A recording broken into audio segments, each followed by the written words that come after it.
It's your boy, The Kingdom, and we'll be reviewing and I will be making my predictions for UFC Fight Night Smith vs. Teixeira. So this is my first ever video, so let me know if you have any suggestions. Just leave it in the comment section. But in this video, I'll be making predictions on all 11 bouts. I'll also be making my value picks on the odds, and I'll also be making a DraftKings lineup for people who are interested in that. So I'm going to get right into the first fight, and the first fight kicks off with Trace Sherman versus Ike Villanueva. Also, this is my first video, but I'll be using the website Tapology. That's what I'm on right now. It's probably the best MMA website out there. I use it all the time. It has all the cards, all the fighters' records, and it's just a great website that I use all the time. So, kicking off the first fight is a very low level heavyweight bout between Chase Sherman and Ike Villanueva.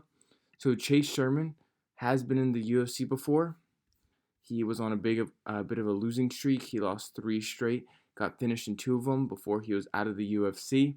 And then he went into actually bare knuckle fighting. And as you can see, he had pretty mixed results. He was 1-1-1, but didn't really face anyone of value. But when he was in the UFC about a couple years ago, he fought some decent competition, no one too great. He had 2 wins, Rashad Coulter and Damian Grabowski, both who are not in the UFC anymore. And he had 5 losses. So he wasn't too impressive, but I mean, he went the distance with Ledet and Willis.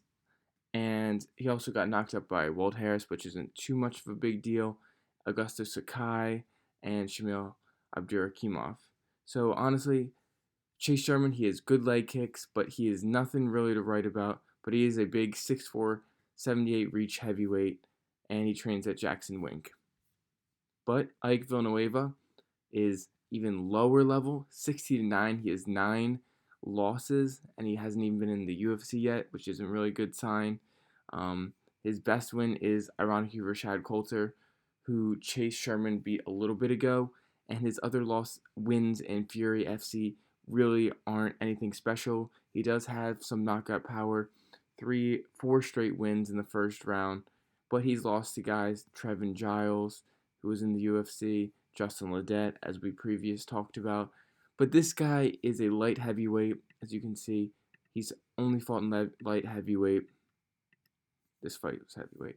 But he is a natural light heavyweight. He's 36 years old, which is really late to have your UFC debut. So this is honestly a very low-level fight. He is not a big lightweight, really, weighing in at 204, not even 206. And honestly, I think this is a pretty good fight for Chase Sherman. I think he's going to box him up.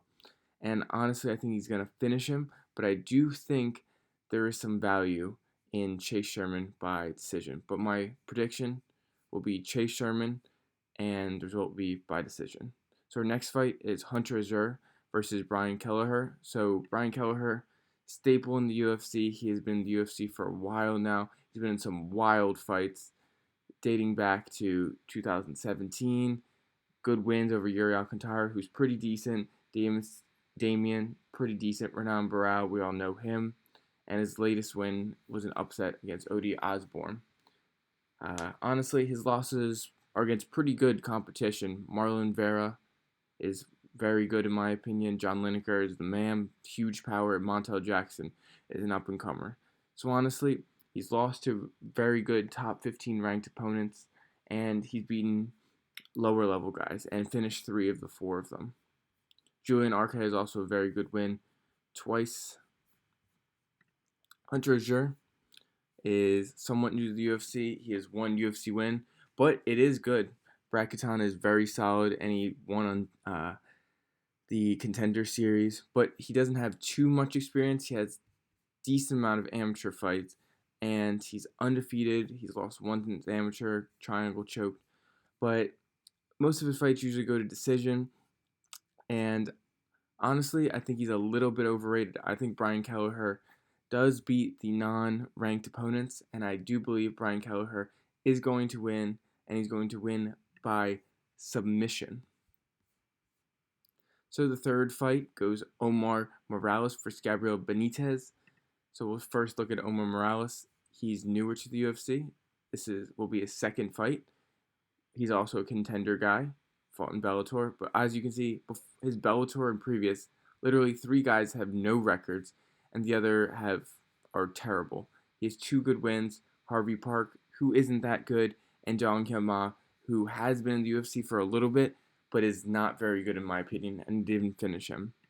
Then we go Gabriel Benitez, who has been in the UFC longer, more of a veteran, is in a good American kickboxing academy, and he's been in the UFC for a long time now, since 2014. He's fought some good guys: Andre Fili, decent; Enrique Barzola, decent. But he's beaten guys like Jason Knight, who's pretty good. His other wins are not very good. But honestly, this guy is good boxing. He's very solid. And he got finished in his last fight against a very good guy. I'm very big on Sadif Yusuf.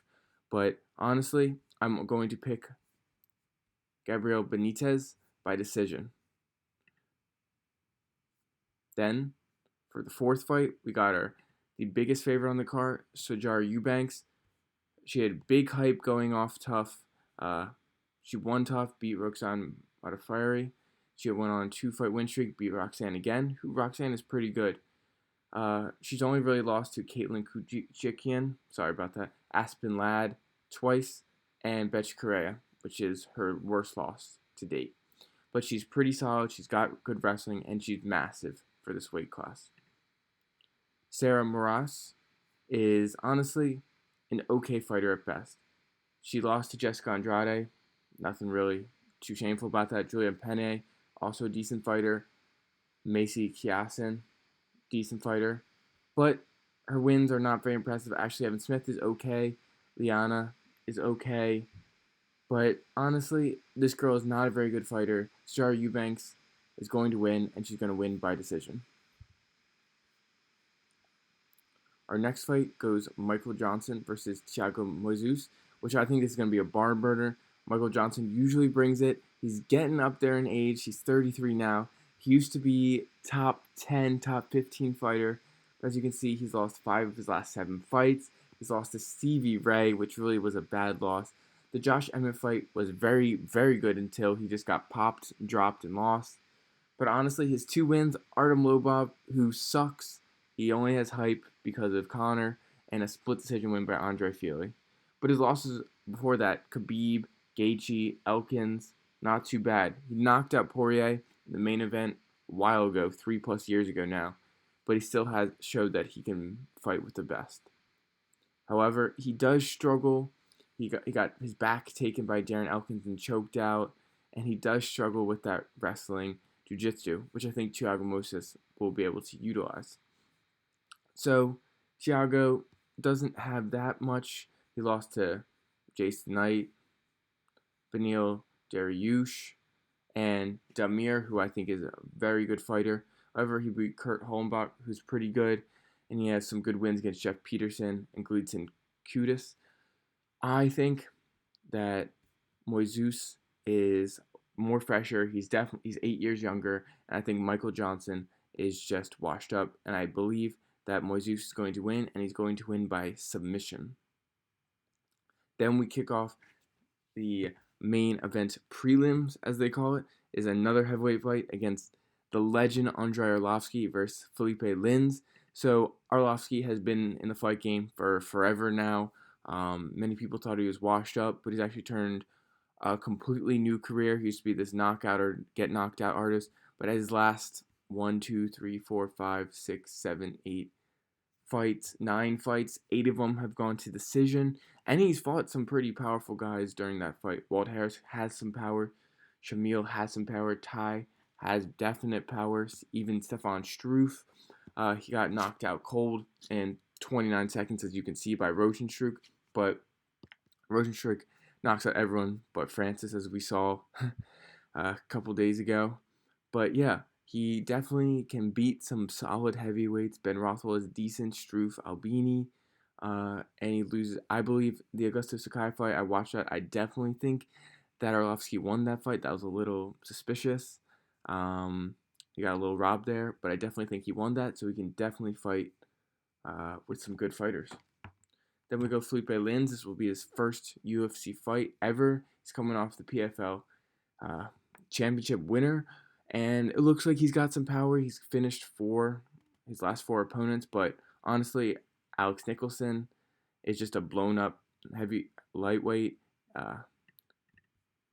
Then we got just 3 guys that don't really have it anymore. Rochelle used to be in the UFC.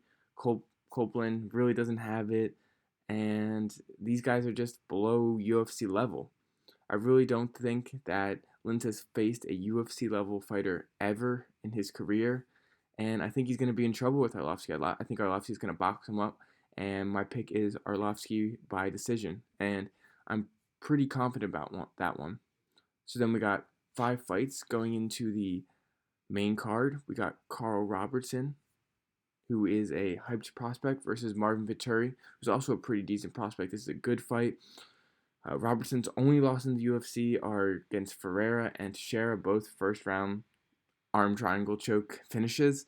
But his wins in the UFC are really not that good. Darren Stewart's decent. I believe Marshman's really not that good. I believe these other 2 guys are not very good either. Spann is a pretty good win, one of his best wins in my opinion, but that was a little bit ago. I think Vettori is going to give him some trouble with his wrestling like he did to Israel. Vettori's only losses are against Antonio Carlos Jr., who I believe is a top 15 fighter, and Israel, who we all know is the champion. Vitor Miranda has very good boxing and was able to wrestle him. He beat Cesar Ferreira, that Carl Robinson lost to, and Andrew Sanchez has that good wrestling, and he was able to win that. So I think this is going to be a pretty good fight for Vettori, and I think Vettori is going to use his wrestling, and he's going to beat Robertson by decision. The next fight is going to be a fun scrap. It's going to be two small guys with great wrestling, both of them. Ray Borg versus Ricky Simone.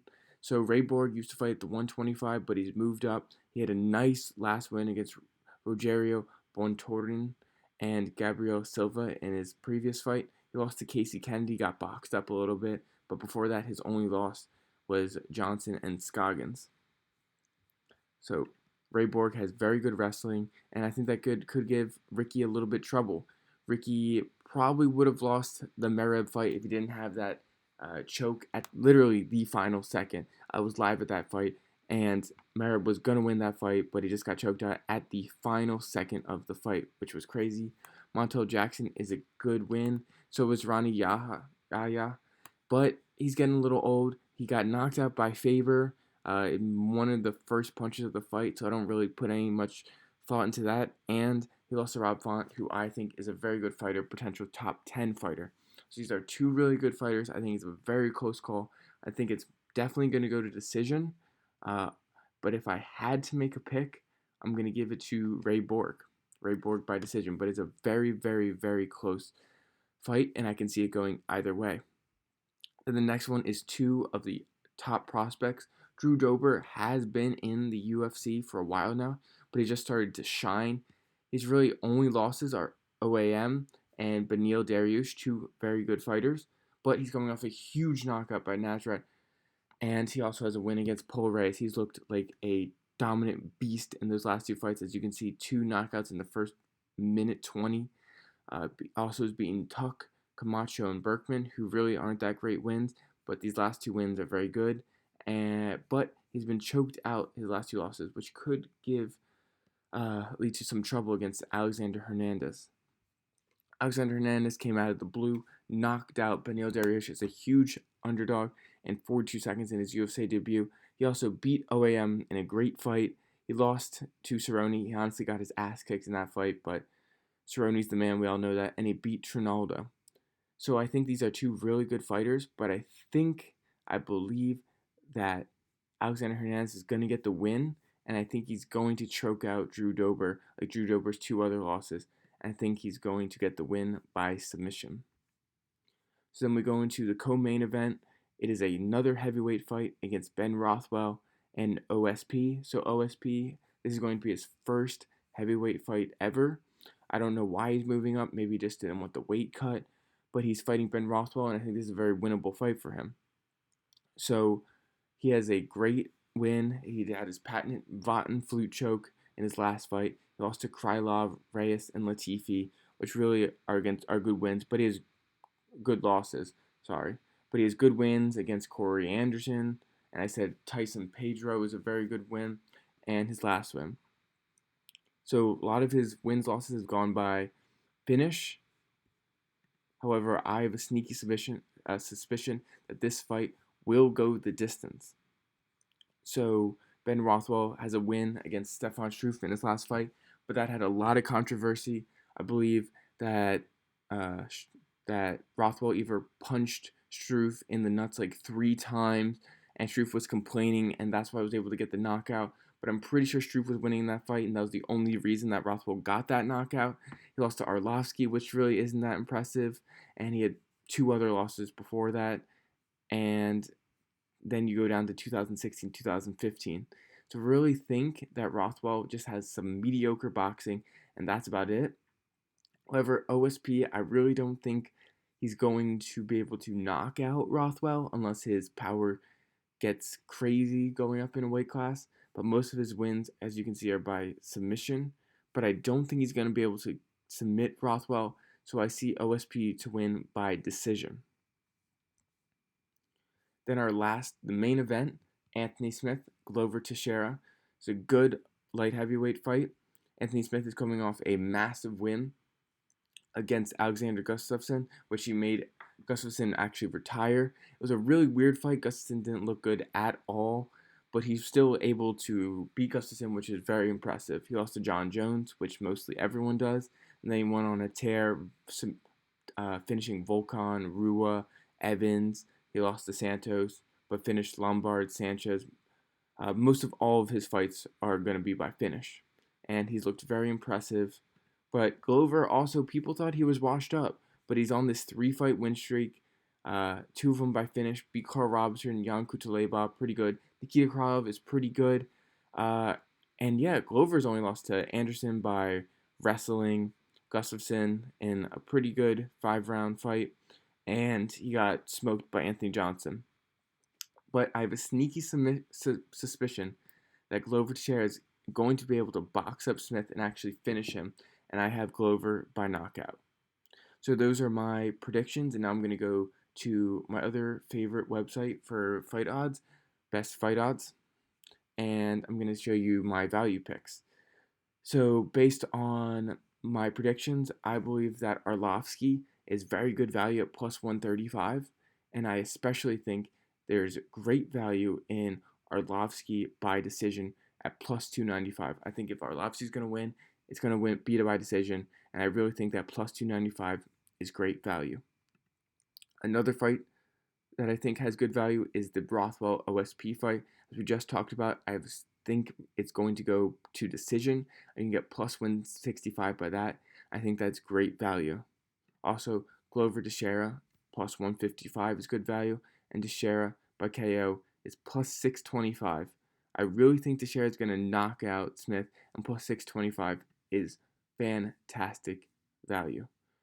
One more that I have, I'm going to give you my somewhat lock of the fight. I know it's expensive. It's minus 280, but I do not see Regborg or Ricky Simone being finished. I really, really think this fight's going to go to decision, and I'd be shocked if it did not.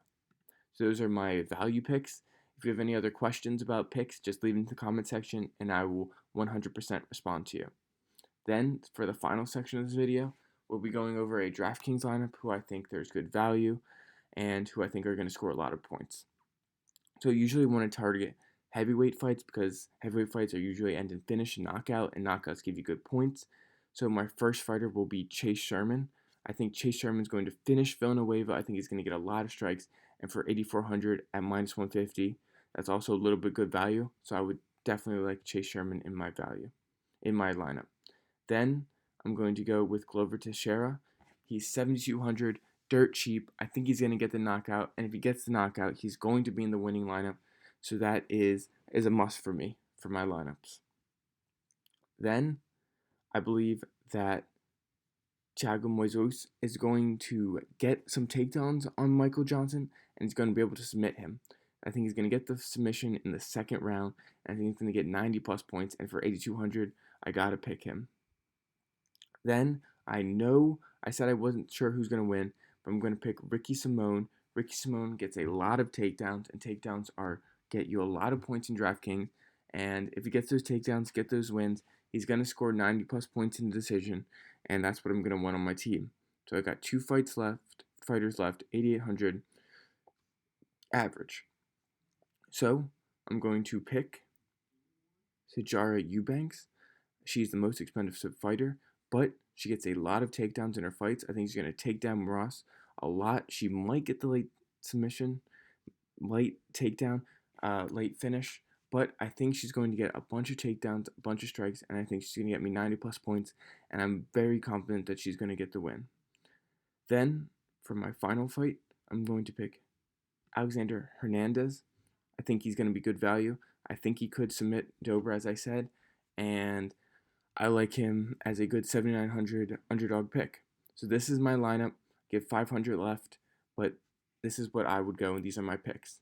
I hope you enjoyed my first video. If you have any questions or suggestions on what you want me to do for my next video, I'm not just MMA. I'm going to be doing all sports, talking about everything, not just betting, just sports in general.